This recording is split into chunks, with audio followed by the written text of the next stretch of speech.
This channel does not promote any violent, harmful, or illegal activities. All content provided by this channel is meant for an educational purpose only. Nazirabad কাণ্ডে শেষ দেখে ছাড়তে চান বিরোধী দলনেতা। বললেন সোমবারই হাইকোর্টে যাচ্ছেন। তার আগে 5 দফা দাবি তুলে রাজপথে শুভেন্দু অধিকারী।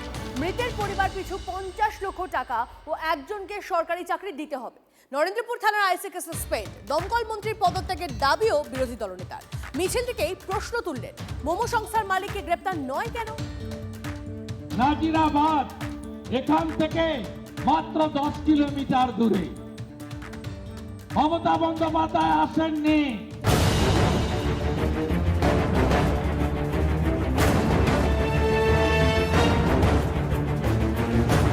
ভিডিও পটুবালি, আপনি তো একবার সেই পরিবারগুলোর সঙ্গে ভিডিওতে কথা বলতে পারতেন, বসে যেতে পারতেন, করেছেন? আমি ববিকে পাঠিয়েছিলাম, অরূপকে পাঠিয়েছিলাম, তাদের পরিবারকে 10 লক্ষ টাকা করে বাউ মোমো দিচ্ছে, ওয়াও মোমো, এবং ডেকোরেটররাও 5 লাখ টাকা করে দিচ্ছে।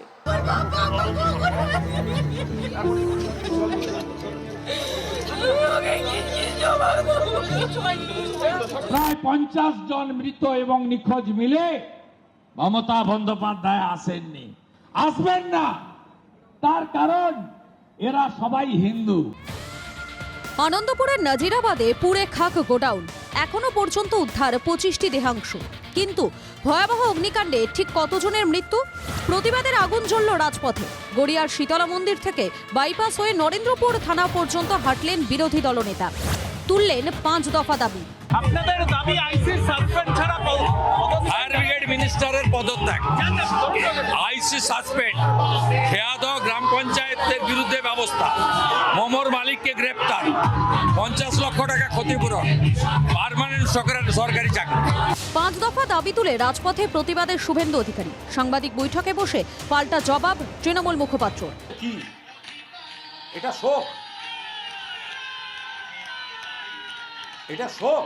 যখন উদ্ধার কাজ চলেছে তখন সেখানে তৃণমূলের মন্ত্রী, তৃণমূলের জনপ্রতিনিধিরা ছিলেন, আর শুভেন্দু অধিকারী এবং বিজেপি নেতারা অন্ডালে তাদের সভাপতি আসবে নতুন, মুখ দেখাবে বলে গাঁদা ফুলের মালা নিয়ে দাঁড়িয়েছিল।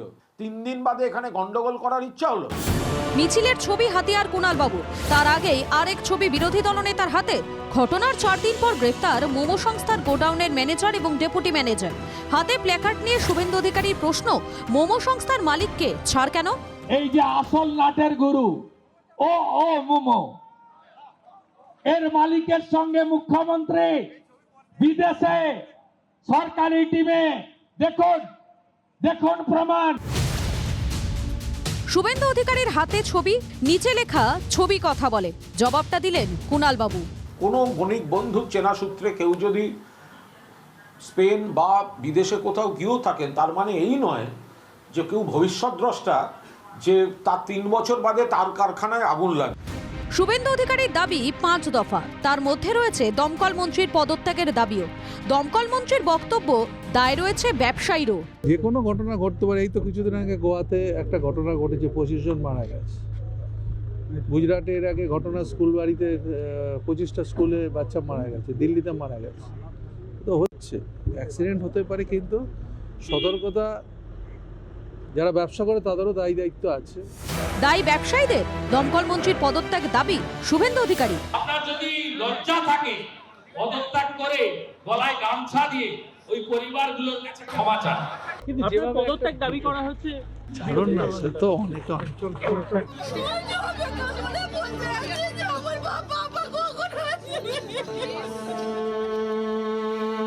ভয়াবহ অগ্নিকাণ্ডে ঠিক কতজনের মৃত্যু? এখনো সংখ্যাটা সঠিকভাবে জানাতে পারছে না প্রশাসন।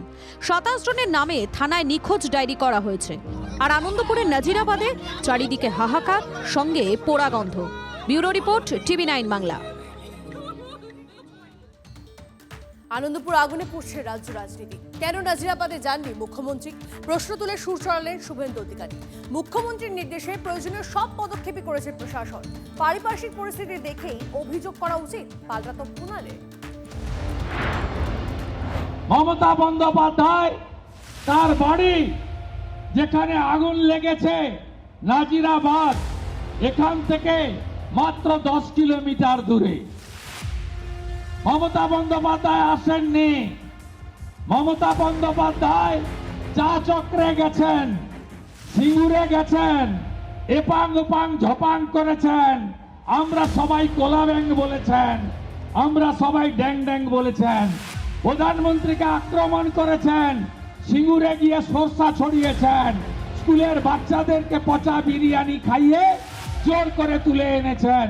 কিন্তু 25 জনের দেহ উদ্ধার, আরো 27 জনের মিসিং, প্রায় 50 জন মৃত এবং নিখোঁজ মিলে মমতা বন্দ্যোপাধ্যায় আসেননি, আসবেন না।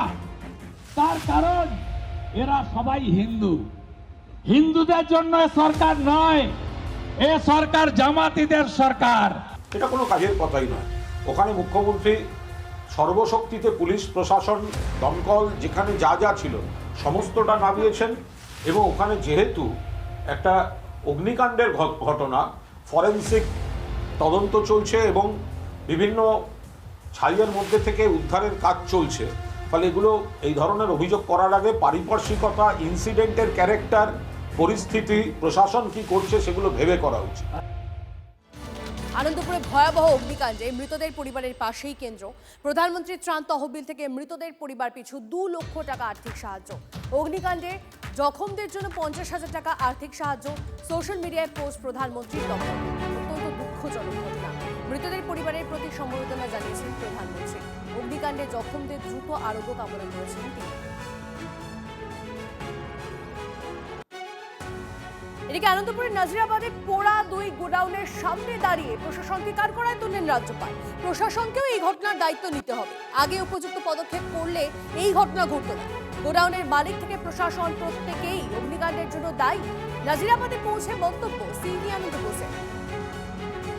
Shocking, sorrowful and distressing sight.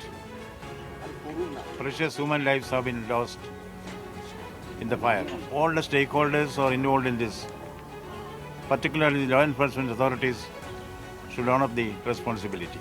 Instead of reactive mourning, we should have proactive action to be taken.